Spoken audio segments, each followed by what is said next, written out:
예수님과 바리새인들 사이에 안식일에 문제가 있었습니다. 그 문제 가운데 어느 정도 이제 정리가 된 후에 이번에는 예수님께서 귀신 들린 자를 고치게 됩니다. 이 사건은 앞서 말씀드린 바 당시 이방 땅으로 여겨졌던 이 갈릴리 지역 안에서 일어난 여러 기적 중에 하나의 사건인데요. 특히 오늘 본문은 하나님 나라의 교훈을 위한 도입부입니다. 그래서 하나님 나라 그리고 또 새 시대에 성도로 살아가야 할 삶의 기준에 대하여 잘 말해주고 있습니다. 먼저 본문 22절을 보시게 되면 귀신이 들려 눈 멀고 말 못하는 자를 사람들이 데리고 옵니다.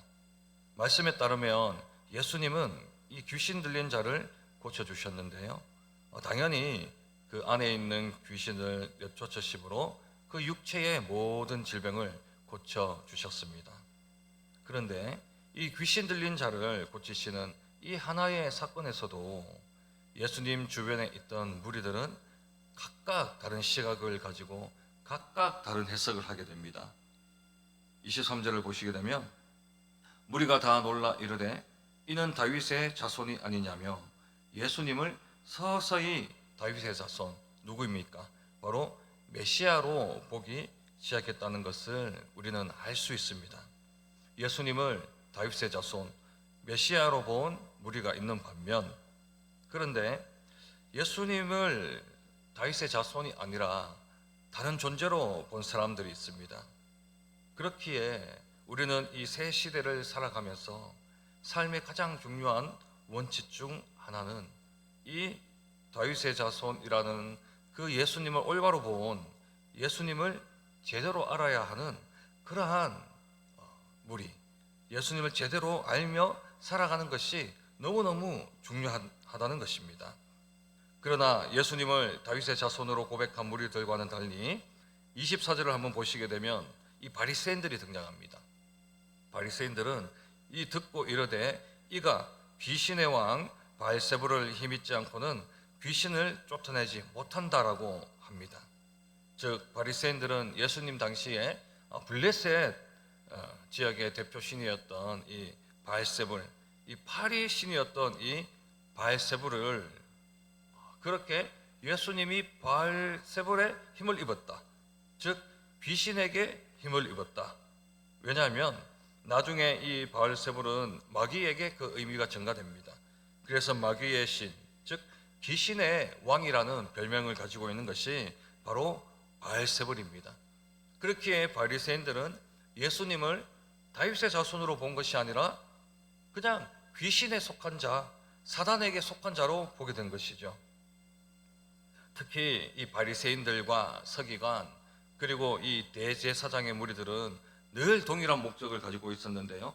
바로 자기들의 종교 체제 그리고 현재의 이 종교 상황들이 다른 세력, 예컨대 예수님과 같은 이 무리들 때문에 변화되고 깨어지는 것을 극도로 싫어했습니다. 그렇기에 이들은 예전에 없었던 예수님의 놀라운 메시아적 기적을 보았습니다. 그런데 오히려 예수님의 그 신적인 기적을 맛보면서도 이들은 귀신의 상징이었던 바알세불의 그러한 존재로 전락시키고 만 것입니다. 이어서 25절을 보십시오. 그런데 예수님께서 그들의 생각을 다 아시는 것을 봅니다.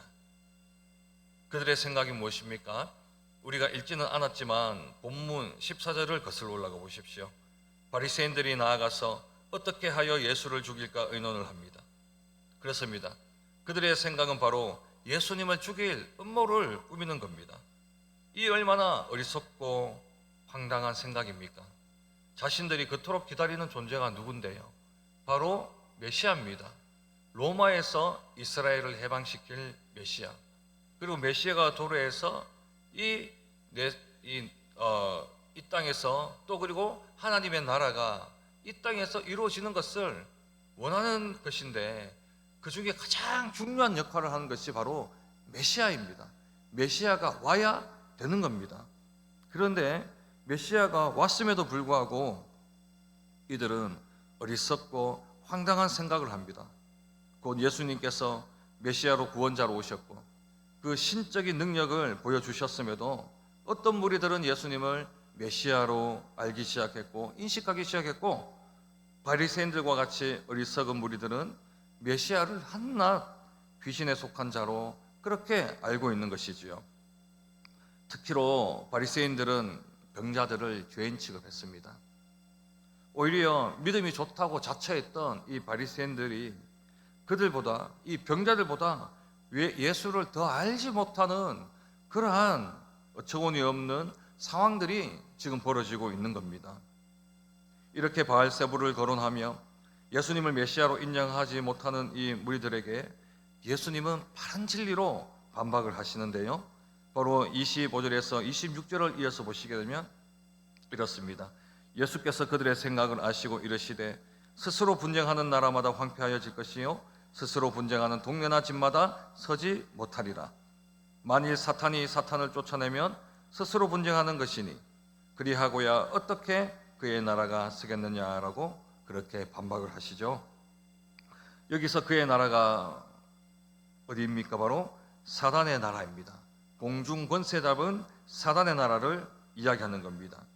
그리고 동네와 집들은 사단에게 속한 그러한 수하들, 귀신들이나 무당들, 여러 사단에 속한 자들을 이야기하는 겁니다. 그런데 이 동네와 집들, 사단의 나라 안에 함께 있는 이 동네와 집들이 서로 분쟁한다라는 것은 사단과 사단끼리, 마귀와 마귀끼리, 그리고 귀신과 귀신끼리 싸운다는 말입니다. 이것이 어떻게 가능할 수 있겠습니까? 사단이 사단끼리 서로 싸워서 내분이 일어나면 결국 그 사단의 나라가 무너질 수밖에 없다라는 것을 예수님은 말씀하여 주시는 것이죠. 그래서 예수님께서 바알세불을 힘입어 귀신 들린 사람을 쫓아낸 것, 이것은 바로 사단이 사단을 쫓아내는 것과 똑같기 때문에 예수님이 역설적인 질문을 그들에게 던진 겁니다. 또한 결정적인 한 방을 날리시는 구절이 있습니다. 바로 27절입니다. 보십시오. 또 내가 바알세불을 힘입어 귀신을 쫓아내면 너희의 아들들은 누구를 힘입어 쫓아내느냐? 그러므로 그들이 너희의 재판관이 되리라라고 말씀합니다. 보십시오. 그렇다면 예수님이 말씀하시길 바리새인들의 아들들은 누구를 힘입어 쫓아내겠느냐? 여러분, 당시에 사두개인들은 귀신의 존재를 믿지 않았습니다. 그런데 바리새인들만큼은 귀신의 존재를 믿었습니다. 당시 이교도들이 행하는 축사와 같은 일들, 귀신을 쫓아내고 병을 고치는 그런 일들은 예수님이 지금 행하시는 귀신을 쫓아내고 병자를 완전하게 고치시는 이 일들과 비교할 수 없는 그런 일들이었습니다. 그러니 완전한 치유, 예수님 이외에는 그 사람의 질병을 완전하게 치유하는 그 일들은 예수님 이외에는 아무도 행할 수 없던 일이었습니다. 그렇기에 귀신을 쫓아내고 또한 앞을 전혀 못 보고 그리고 듣지도 못하는 이 사람이 앞을 보고 듣게 된다라는 이 온전하게 치유되는 이 기적은 그들이 전혀 본 적이 없는 일들입니다. 그런데요, 예수님을 통해 이 신적인 능력을 보았던 이 바리새인들은 많이 당황하며 놀랐겠죠. 그런데도 예수의 능력을 보았으나 예수의 능력은 인정하지 않습니다. 바알세불이라는 귀신의 왕을 예수님께 갖다 붙이고, 그렇다면 만일에 바리새인들의 아들들이 귀신을 쫓아내면 어떻게 되겠습니까? 그 또한 누구를 힘입는 것입니까? 바로 바알세불을 힘입는 것밖에는 되지 않는 겁니다. 이렇게 진리를 왜곡시키고 진리를 인정하지 않으려는 이 마음은 결국에는 어불성설만 만들어내고 맙니다. 그러므로 진리를 가르치고 말씀하시는 예수님을 절대 당해낼 수 없는 거지요. 따라서 예수님이 열어놓으신 이 새 시대, 2000년 전에 우리에게 주신 이 시대는 예수님을 구원자로 바로 알지 않으면 절대 올바로 살아갈 수 없습니다. 예수님의 말씀을 따라 살아가지 않으면 절대로 이 세상을 온전히 살아갈 수 없습니다. 즉 진리 대신 예수님의 말씀대로 살아가는 것이 바로 이 시대고, 예수님을 계속해서 더 깊이 알아가는 시대가 바로 이 시대입니다. 예로 중세에 암흑기가 있었습니다. 중세의 암흑기가 지나고 이제는 근세와 근대 시대가 왔을 때 그 특징 중에 하나가 있죠. 그것이 무엇입니까? 무신론적 사상들이 대두되기 시작했다는 겁니다. 특히 유물론적 이 사관은 신의 존재를 부정합니다.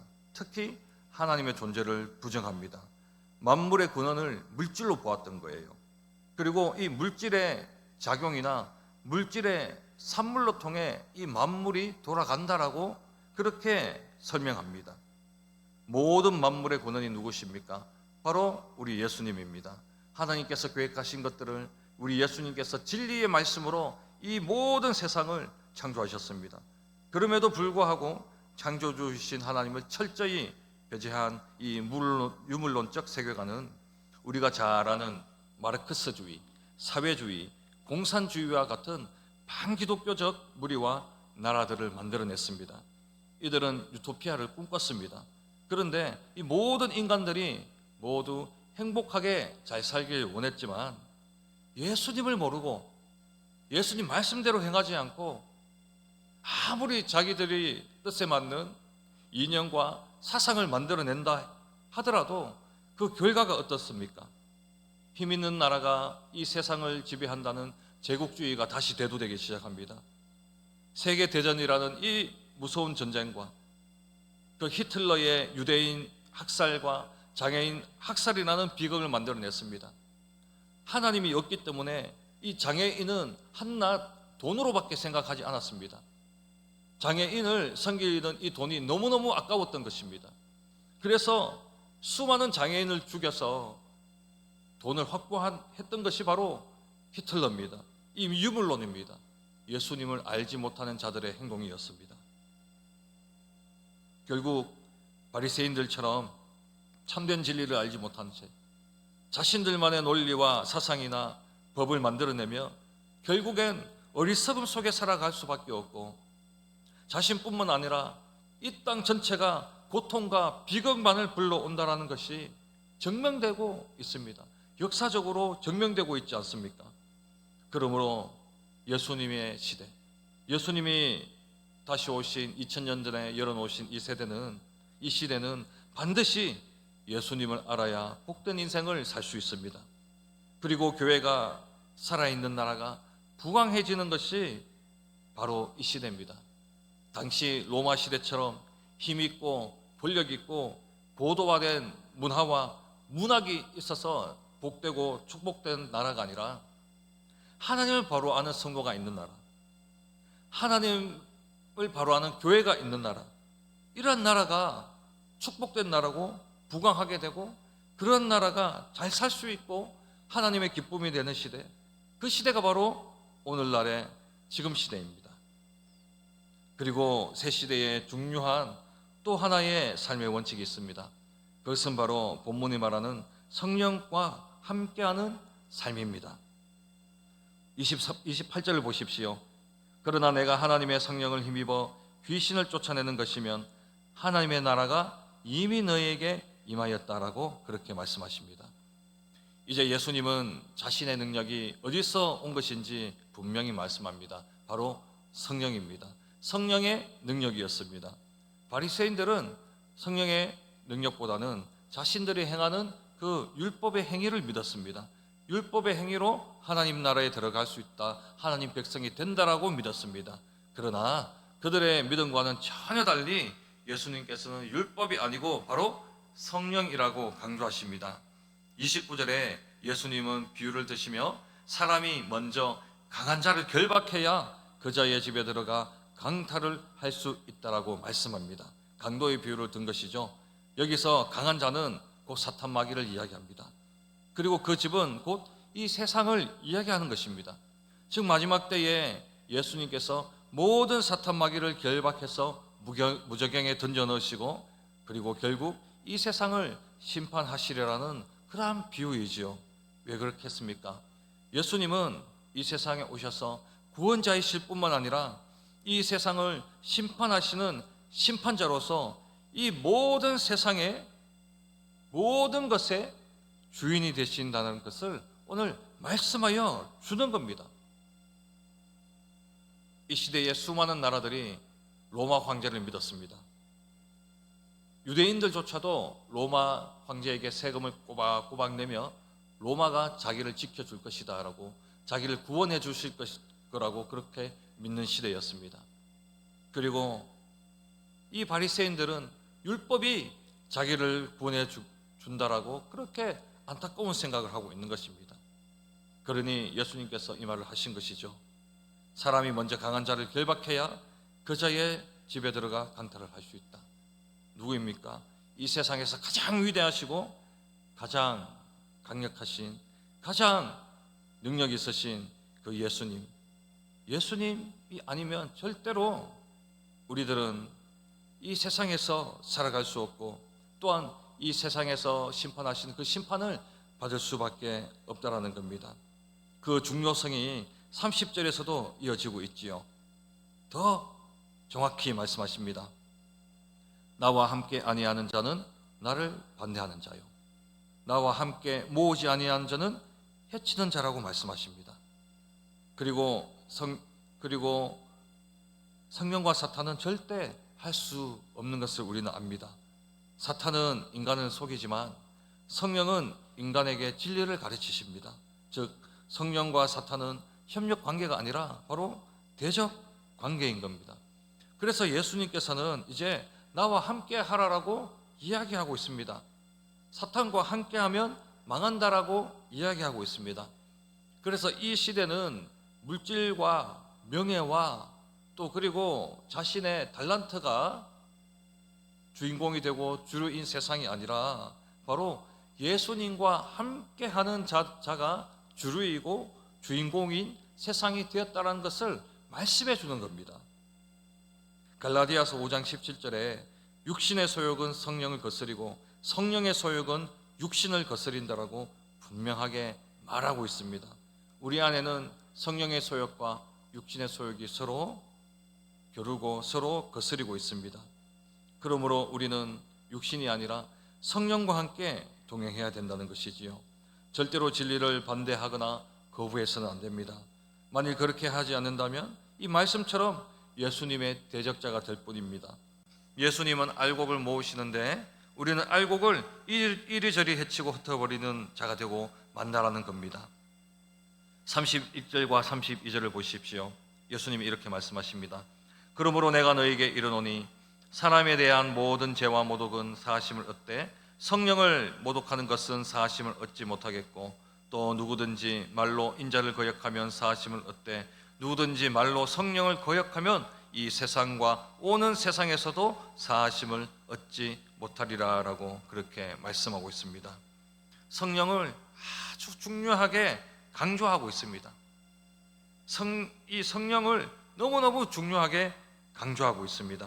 여러분, 그러므로라는 말로 시작합니다. 그래서 이 성령이 얼마나 중요한지 가르쳐 주시는 건데요, 예수님께서 행하시고 말씀했던 이 모든 것이 바로 그러므로 성령으로 바로 귀결된다는 겁니다. 무엇입니까? 사람에 대한 모든 죄와 모독은 사하심을 얻는데 성령을 모독하는 것은 사하심을 못한다. 또 누구든지 말로 인자, 예수님을 이야기합니다. 예수님을 거역하면 사하심을 얻을 수 있지만 누구든지 말로 성령을 거역하면 사하심을 얻지 못한다라고 이야기하고 있습니다. 이 말이 무슨 말입니까? 왜 예수님께서 자신보다 성령을 더 높이 세우시면서 이런 말을 하십니까? 오늘 이 본문이 특히 바리새인들에 대한 예수님의 경고라는 사실을 우리가 기억해야 하기 때문입니다. 먼저 예수님을 다윗의 자손 그리고 메시아로 인식한 사람들이 있었던 반면에 성령의 놀라운 역사와 기적을 보고 듣고도 예수를 인정하지 않고 성령을 인정하지 않은 이 바리새인들을 향한 그러한 말씀입니다. 예수님은 누구든지 죄를 지을 수 있다라고 이야기합니다. 또한 예수님의 말을 거역할 수 또 있다라고 말합니다. 그러나 이 바리새인들처럼 성령을 모독하는 것, 성령을 거역하는 것, 다른 번역에서는 성령을 회방한다라고 그렇게 번역하고 있죠. 즉 성령을 거역하고 회방하는 것, 이것은 절대로 사하심을 얻지 못한다라고 강력하게 말하고 있는 겁니다. 이게 무엇입니까? 성령을 회방하는 것이 무엇입니까? 바로 성령님을, 사람을 감동케 하십니다. 회개하게 하십니다.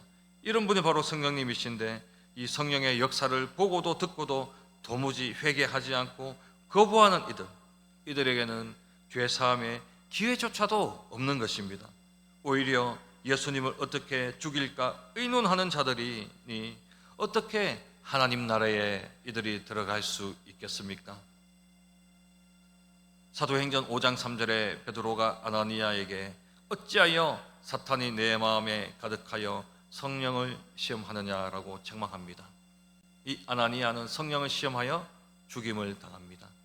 그리고 사도행전 7장 51절에는 공의에 잡혀온 스데반이 그곳 대제사장과 서기관 그리고 장로들 및 여러 유대인들에게 향하여 이렇게 말합니다.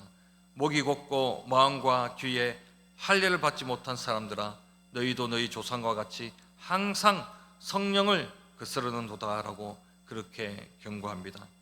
이들은 스데반을 죽입니다. 예수님을 알고 성령에 충만하여 예수님과 동행한 이 스데반을 죽였습니다. 그런데 결국 한 시대 속에서 스데반을 죽인 자들은 결국 어떻게 됩니까? 영원한 죽음을 맞게 됩니다. 영원한 사망을 맞게 됩니다. 이것이 바로 예수님이 열어놓으신 새 시대입니다. 이처럼 스데반이 전하는 이 복음의 내용을 듣고 보고 이 들은 자들이 회개하지 않고 오히려 성령을 거슬려 스데반을 죽였을 때 이들은 영원한 지옥에 들어갈 수밖에 없는 겁니다. 이렇게 하나님의 백성처럼 보여지는 대제사장, 서기관, 이 바리새인들은요, 그 시대의 주인공입니다. 그 시대의 주류들입니다. 그 시대를 이끌어가는 사람들이었습니다. 그러나 정작 예수님께서 갈릴리에서 행하시는 이 기적을 맛보고 체험하고 예수님을 메시아로 인정한 사람들은 다 어떻게 되었습니까? 영원한 생명을 맛보고 자신의 치유받지 못했던 그러한 육신의 그 질병까지도 치유를 받고 수많은 기적을 체험하는 시대의 주류, 시대의 주인공이 되었습니다. 예수님은 새 시대에 성령과 함께하는 삶을 나무에 비유하여 말씀하십니다. 33절을 보시면 나무도 좋고 열매도 좋다 하든지 나무도 좋지 않고 열매도 좋지 않다 하든지 하라. 그 열매로 나무를 안다라고 말씀하십니다. 그렇습니다. 대제사장이나 서기관이나 바리새인들은 하나님의 나라에 누구나 다 들어갈 것 같이 그렇게 보입니다. 그런데 자연의 법칙이 그렇듯이 좋은 나무에서 좋은 열매가, 나쁜 나무에서 나쁜 열매가 맺는 것은 지극히 당연합니다. 다시 말해 예수 안에 있으면 예수나무가 되고 성령 안에 있으면 성령나무가 됩니다. 그러므로 성령과 동행하는 사람은 반드시 성령의 열매를 맺을 것이고, 육체 안에 있어 육체로만 살아가는 자들은 육체의 열매를 맺을 수밖에 없는 것입니다. 그래서 대제사장이나 서기관이나 오늘 본문의 주인공인 이 바리새인들은 알곡과 같지만 결국엔 가라지였던 것입니다. 왜? 예수님을 알지도 못하고 성령과 동행하지도 않았습니다. 이 시대에서 가장 중요한 예수님을 올바로 아는 것, 성령과 동행하는 것, 이 두 가지를 하지 않았기 때문에 이들은 농부에게 뽑혀 불에 던져질 운명밖에는 되지 않는, 가라지의 운명밖에는 되지 않는 그러한 자들로 전락하고 말았습니다. 아무리 착한 행실을 하고 선행을 베풀고 열심히 이 시대를 살아가 보십시오. 그 안에 성령이 없으면 결국 영원한 죽음에 던져집니다. 바로 2000년 전 예수님이 행하신 그 시대의 변화가 오늘 이 시대입니다. 말씀을 맺겠습니다.